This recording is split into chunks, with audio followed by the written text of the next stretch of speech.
classificação A Sociedade dos Indivíduos afirma que sociedade, como sabemos, somos todos nós. É um grande número de pessoas reunidas, mas pode não ser tão fácil quanto parece. Existem vários modos de entender isso. Para nos ajudar a uma melhor compreensão dos conceitos relacionados a esse tema, é que fomos pelos corredores da faculdade e perguntamos a um professor qual o seu entendimento sobre esse assunto. Você, o que entende quando ouve a palavra sociedade? E para responder essas e outras questões relacionadas a esse tema, conversamos com o professor Ângelo Varela, graduado em Ciências Sociais pela Universidade Estadual do Rio Grande do Norte e mestrado em Ciências Sociais pela Universidade Federal do Rio Grande do Norte. Ângelo é professor do curso de Serviço Social do INTA e do curso de Ciências Sociais da UVA. Ele ministra as disciplinas de Economia Política, Teoria Sociológica Clássica e Teoria Política.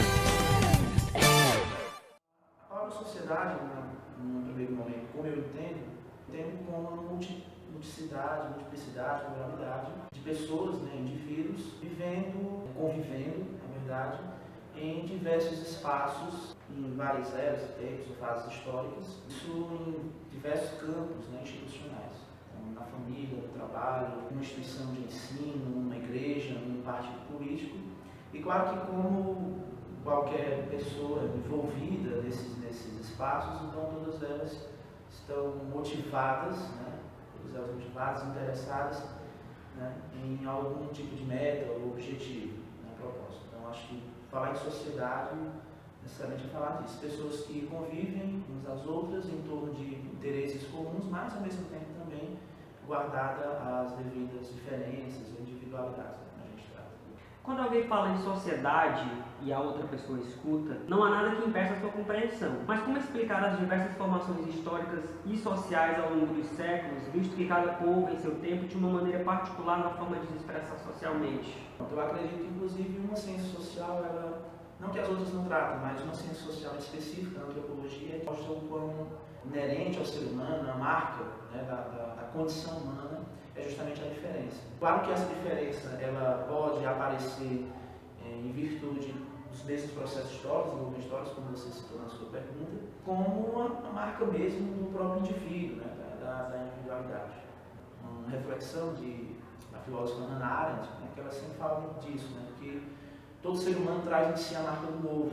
Por mais que, claro, nós respeitamos e seguimos certas tradições, códigos, valores de um grupo, mas não há como não haver, mesmo, por mais que haja aquele indivíduo altruísta que eu falo em relação a essa devoção por um grupo, mas sempre há uma diferença, há sempre um resquício de individualidade, de singularidade. E isso nota-se, justamente historicamente, justamente pela questão de cultura. Inclusive a própria ideia de cultura, como os antropólogos, inclusive uma noção mais contemporânea de cultura, trata justamente disso. Claro que é pensar o indivíduo dentro de uma formação social, de um grupo maior, mas ao mesmo tempo você está refletindo de como esse indivíduo, ele mesmo dentro de um convívio com um grupo, mesmo assemelhando-se uns aos outros, ele é capaz também de se diferenciar. Então, entender o ser humano, entender a sociedade, entender também a sua individualidade. E quando a gente busca essa compreensão de sociedade, a gente se depara com duas estruturas, que é o indivíduo e a sociedade. É possível compreender indivíduo e sociedade de forma dissociada e de que maneira se dá essa relação? Anteriormente, na teoria sociológica, nos princípios das teorias sociológicas, acreditava-se que era possível compreender o indivíduo sem sociedade e a sociedade sem indivíduo. Hoje, na teoria social mais contemporânea, isso não é possível. Inclusive, autores como Norbert Elias, Pierre Bourdieu, alguns mais recentes, o Paul Zygmunt Bauman, Anthony Giddens, o famoso sociólogo inglês, e todos eles colocam que não há como você dissociar indivíduo e sociedade. Primeiro porque o indivíduo mesmo, na vivência de sua individualidade, ele o faz sempre em convívio, em relação, em interdependência uns com os outros. A própria sociedade em si ela não pode ser compreendida senão através da vivência, da existência individual. Você citou aí o Norbert Elias, Tem uma citação dele que diz o seguinte: a sociedade sem os indivíduos, ou o indivíduo sem a sociedade é um absurdo. Como nós podemos refletir a interferência que cada um exerce sobre o outro? Pronto, pegando já como gancho o próprio Norbert Elias. Uma obra famosa dele, A Sociedade dos Indivíduos, onde ele faz esse traço E ele cria o seu método, inclusive, o seu método, a sua forma de interpretação social, que é conhecida como configuracional, configuracionista, né? Onde justamente para Norberto Elias entender a sociedade é entender justamente o conjunto das relações, né, onde o indivíduo se insere. E essas relações justamente são relações de interdependência. Ele acredita que, por mais que os indivíduos eles vamos seguir um certo princípio religioso, né, uma certa premissa moral, um código de conduta, mas esses códigos de conduta, esses padrões de comportamento, na verdade, você tanto adquire como transmite na relação com o outro. É subentendido no significado de sociedade que aqueles que a compõem compartilham interesses ou preocupação mútua sobre um objetivo comum. E o que dizer dos outros grupos que têm uma linha de pensamento distinto e fogem, de certa forma, dessa caracterização que temos de sociedade? Pronto. E isso é uma característica de toda e qualquer formação social. As direções pelas quais a sociedade ela se mantém e se reproduz é quando ela, inclusive, distingue aquilo que lhe ameaça. Durkheim já foi quem primeiro colocou isso. A sociedade, ela só se constitui, se legitima como sociedade, em termos de moral e de valores, né? No sentido que ela também classifica ou categoriza aquilo que não que é antissocial, que é reprovável, né? Deve ser discriminado. Isso existe em toda e qualquer formação social. Enquanto somos produtos e produtores da sociedade de uma relação bilateral, como entender a individualidade de alguns indivíduos que muitas vezes é marginalizada? Há estudos da sociologia americana que falam justamente a questão do desvio, né? Um dos trabalhos mais famosos também do sociólogo Howard Becker. Provavelmente ele também fala num livro famoso, né? Os estabelecidos outsiders. No fundo, o que é analisado é o seguinte: a perspectiva do comportamento desviante, do sujeito desviante, né? Não necessariamente é um bandido ou um criminoso. O criminoso, o bandido é mais uma espécie, vamos dizer assim, desse sujeito social desviante. É uma maneira, inclusive, quando há um pouco desse comportamento desviante, é uma maneira, inclusive, desses sujeitos, né, tidos como desviantes, deles procurarem reconhecimento social. Goffman me fala muito disso. A vida em sociedade é a busca constante pelo reconhecimento, pela aceitação. Todos nós estamos constantemente buscando aceitação. De uma roupa que você veste, que pertence a uma certa grife, a uma certa ideia, né, que agrada e que aglutina muita gente, uma plateia, né, tudo isso. E essas pessoas que não são aceitas, curiosamente também elas procuram ser aceitas, né? E a própria ação desviante é uma forma, inclusive, né, ele procura polemizar, quando ele procura colidir com a normatividade social, já é uma maneira de buscar um certo reconhecimento que não existe. Como o Estado ou outros grupos sociais, como partidos políticos, por exemplo, se utilizam hoje das palavras indivíduo e sociedade na busca de atingir seus interesses? Falando do Brasil, hoje, no termo mais indivíduo, os partidos políticos eles se apropriam muito da noção de indivíduo ligado à noção de pessoa.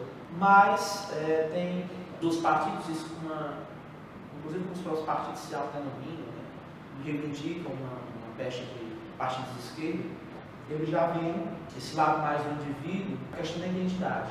Então, os partidos políticos têm bandeiras que se organizam em torno disso, né? Defesa dos direitos civis, né? Dos homossexuais, voltar também para o movimento de mulheres, né, ainda, e o movimento negro. Em relação ao termo sociedade, hoje os partidos eles tratam mais dessa perspectiva realmente da moral. Isso tanto um partido com um alinhamento ideológico mais tipo mais conservador, quanto partidos com alinhamento mais tipo como progressista. E isso acaba mediatizando um pouco essa visão do próprio indivíduo. A abordagem da instituição familiar é sempre aquela abordagem de defesa de um arranjo familiar, na verdade, que é o arranjo familiar, né, patriarcal, nuclear, como nós chamamos na teoria social. Outro elemento também que os partidos tocam no termo sociedade diz respeito à questão da ordem física. Falo, inclusive, muitos estão se aproveitando, né, tiram proveito, não necessariamente tirar proveito como sendo algo pejorativo, tirar proveito no sentido de explorar. Explora muito as questões ligadas à segurança pública, violência. Isso que nós assistimos agora, essa dinâmica dentro do Congresso, né, buscando a redução da maioridade penal, que, né, é aventada como uma possibilidade, inclusive, de melhoria dos índices, né, de criminalidade, principalmente das grandes cidades. Algumas pessoas podem concluir que o conceito de sociedade pode estar relacionado a algo limitado, repressivo, onde não há evolução. Portanto, como o indivíduo pode interferir nessa sociedade de ordenação social repressiva e fundamentalista? Há uma associação forte em termos de sociedade com sendo sempre repressão. Né? Na verdade, também é repressão. Do mesmo modo também que a sociedade ela aprisiona, né? Ela limita, ela restringe, ao mesmo tempo também ela pode oferecer essas possibilidades, inclusive de própria mudança do social. É claro que a diferença de uma organização social para outra está justamente nas possibilidades que são habitadas.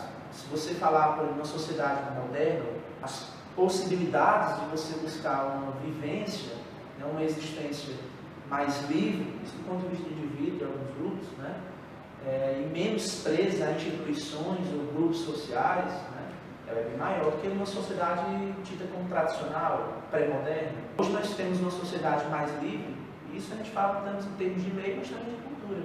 Se comparado à sociedade de 40, 50 anos atrás, é um pouco mais livre. Não há como dizer que não é. Toda e qualquer sociedade, por mais que ela seja restritiva, repressora, né, ainda há uma pequena possibilidade de mudança ou de enfrentamento disso. Nenhuma sociedade é integralmente repressora, assim também como nenhuma sociedade também é.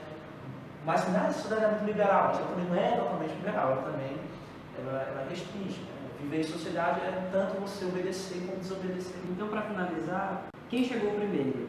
O indivíduo ou a sociedade? Deve-se partir dos indivíduos para compreender as sociedades ou dos fenômenos sociais para explicar os indivíduos?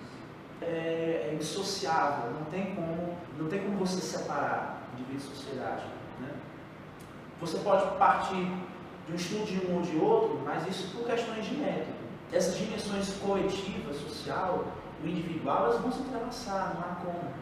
Se eu for analisar, por exemplo, o aumento dos índices de latrocínio, eu vou tentar, a partir dele, deduzir algumas variáveis que possam explicar justamente o aumento, né, dos indicadores correspondentes a esse tipo de crime. Renda, trabalho, a estrutura familiar, oferta de serviços públicos, equipamentos públicos, de assistência à seguridade social, né? Enfim. E se eu decidir estudar a criminalidade do bairro partindo da vida dos indivíduos, dos criminosos, dos delinquentes, do mesmo modo também, na medida que eu vou estar analisando a trajetória biográfica dessas pessoas, né, eu vou estar puxando a partir de uma técnica de pesquisa, seja uma história de vida, um depoimento oral, eu vou estar tentando justamente traçar as linhas, né, de onde esse indivíduo ele vai construindo-se como delinquente. Né?